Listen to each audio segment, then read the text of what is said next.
Magandang araw mga kaibigan. Bigyan natin ng reaksyon, opinion itong post ni Wilson Mapa Taganili Jr. Sabi niya, dati grabe paghanga ko sa dalawang brothers na ito. Yung dalawang tulpo na senador. Pero ngayon, parang sarado bibig nila pagdating sa maleta. Kaya sukang-suka na ako pag makita ko itong dalawa. Ayan o. Ang ganda ng pagkagawa. Merong tapal sa bibig. Bibi. Hindi ako ang gumawa niyan ha. Yan ang post ni Wilson Mapa Taganili. Kaya magbigay lang tayo ng comment reaction. Tingnan natin ang people who reacted. 17,000 nag-react. 10,000 nag-like. Ako, nag-like ako dahil ang gandang pagkagawa. 7,200 ang tumatawa. Sinong tinatawanan? Magkapatid na tulpo ba? And then 273 ang galit. Ako, bilib na bilib ako sa mga tulpo noon. Lalo ng aking misis. This oras na ng gabi. Abuti na lang na alas 12, alauna, nanonood pa ang wife ko sa mga programa ni Rafi Tulfo in action, yung mga pagtulong ba. So, ako naman nung una na, nung eleksyon pala, pagkandidato ni Rafi Tulfo, binoto ko rin siya. Kailang wala na. Selective ang kanilang pinaglalaban. Ang tatapang nila kung ano, lalo na ngayon, yung issue sa Middle East, OFWs, mabilis pa sa alas 4. Itong si Rafi Tulfo, patawag ng emergency meeting, mga ahensya ng gobyerno, hindi naman trabaho ng senador yun. Trabaho ng presidente.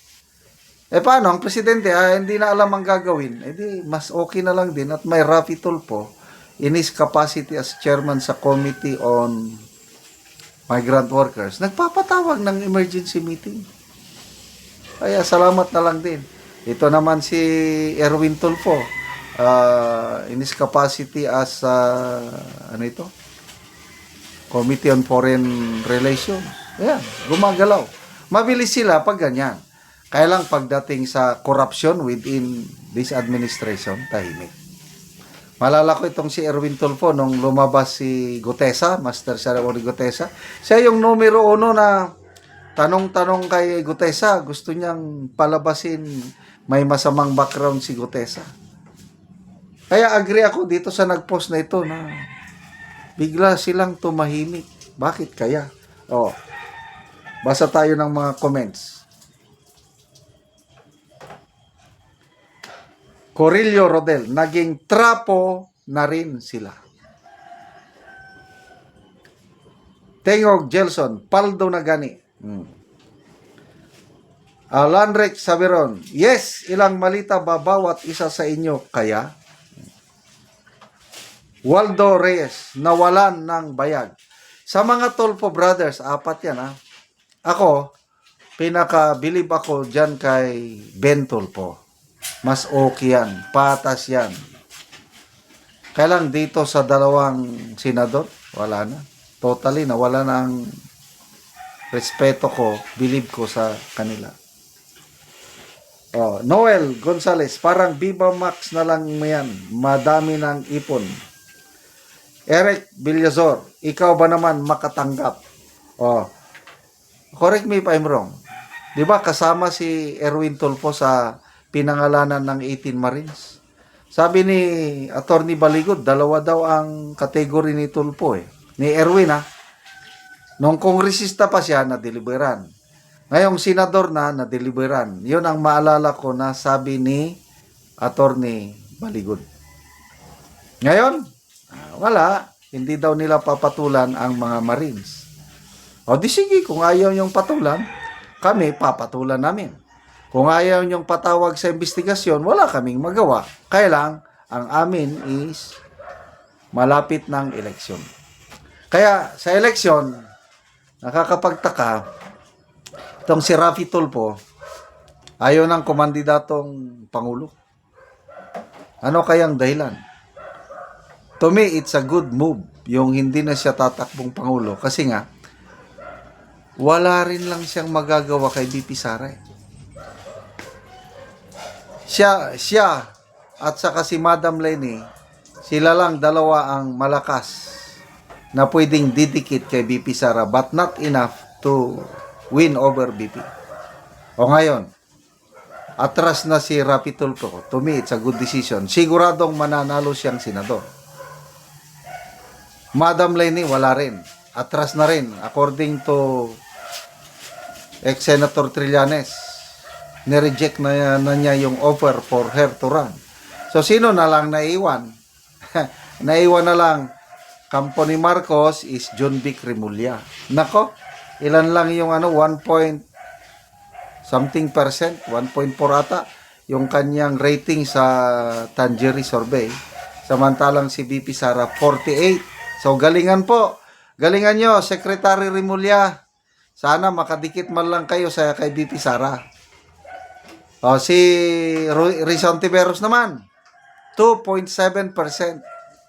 Galingan nyo po, Senator Risa. Sabi niya, I am working hard. In-interview siya ni Christian Higuera. I am still open and willing. Ako pa lang naman. I hope na deserve ako sa tiwala ng taong bayan. Sana nga, mapili nila. So, wala na silang choices eh. Sa administration, John Vic Remulla lang ang pupwede. Kasi Romualdez wala na. Chapero na si Romualdez. Sino pa? John Vic. Sa Dilawan, it's nasa kay Risa and Bam Aquino. Ang dalawa. Baka gagawa sila ng coalition. Mag-unite. No problem. Mayroong survey na ang resulta is kahit pagsamahin ang kampo ng kampo ng Marcos at kampo ng Dilawan kakamping, talo pa rin kasi ang lumalabas 38.5% ang rating ng pinagsamang Dilawan Marcos, si BP Sara 48. So 10 points pa rin ang diferensya. Kaya wala na. Good luck na lang sa inyo, mga Unipink. Salamat mga kaibigan sa inyong pagsubaybay sa ating channel. Nakakatulong kayo ng malaki sa tribong Talandig ng Bukidnon dahil ang sweldo natin sa channel na ito is pantulong sa tribo. Namimigay tayo ng libreng yero at pako para makapagpatayo sila ng mas maayos na tirahan. Panoorin nyo ang video na ito. Ug karon mo na ni ang balay sa natagaan na mo og giro, so silupin lang in taon ang iyang balay. So mag-aatop na siya karon sa iyang atop nga silupin lang. So tolda lang gyud in taon ang iyang balay, ang iyang atop. Ug mo na ni ang nahatag sa iya nga yero.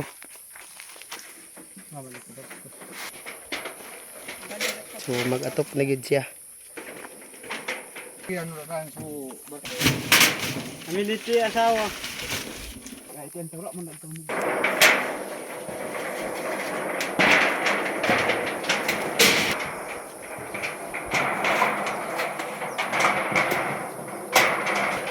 Yan, saan pa ako?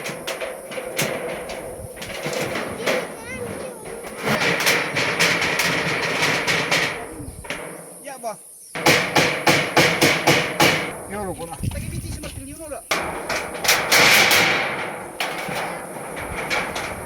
Pagmando ni Juan. Nakagya Cesar. Di gawas ka nga doon na dito ka. O gawas ka anay.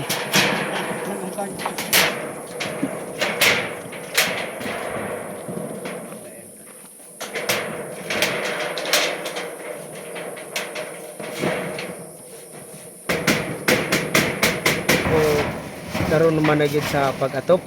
Managid sa pag-atop. So nawala na gyud tong tani kuan lang. Silupin lang nga atop. Karon napulian na gyud sa iro nga among gihatag. Sige dinhi ka kay salamat. Salamat sa nagginabang og sin. Salamat kayo sa Ginoo na nakagbalay ko tungod sa mga hinabang sa mga vlogger. So pila na katuig nga silupin lang gyud in taon ang imong atop? Pila na to katuig ang silupin lang? Duha na. So duha na lang katuig. So silupin na lang gyud nagantos ka sa Antos kalisod. So salamat kaayo. Sa ninabang og sin. Okay, Salamat po. salamat.